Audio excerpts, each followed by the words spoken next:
छत्रपति शिवाजी महाराज का जन्म 19 फरवरी 1630 को महाराष्ट्र के शिवनेरी किले में हुआ था।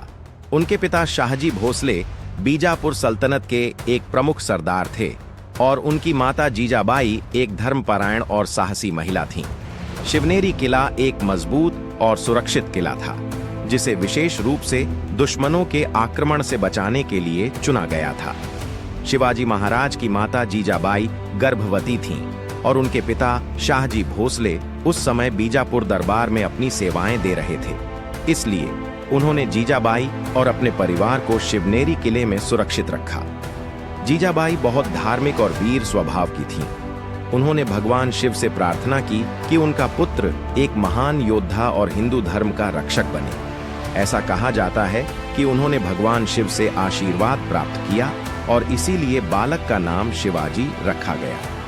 शिवाजी महाराज का जन्म एक शुभ समय पर हुआ और उनकी मां ने उन्हें बचपन से ही धार्मिक और सैन्य शिक्षा दी। उन्होंने उन्हें रामायण, महाभारत और अन्य धार्मिक ग्रंथों की कहानियां सुनाई, जिससे शिवाजी में अन्याय के खिलाफ लड़ने और अपने लोगों की रक्षा करने की प्रेरणा मिली। शिवाजी बचपन से ही कुशाग्र बुद्धि और साहसी थे। उन्होंने बचपन में ही राजनीति, युद्ध नीति, कूटनीति और प्रशासन की शिक्षा प्राप्त की।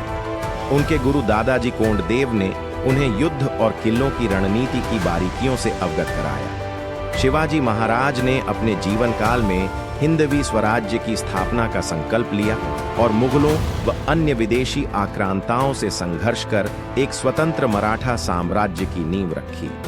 शिवाजी महाराज का जन्म केवल एक राजकुमार के रूप में नहीं, बल्कि एक महान योद्धा और राष्ट्र निर्माता के रूप में हुआ था, जिन्होंने भारतीय इतिहास में अपनी अमिट छाप छोड़ी।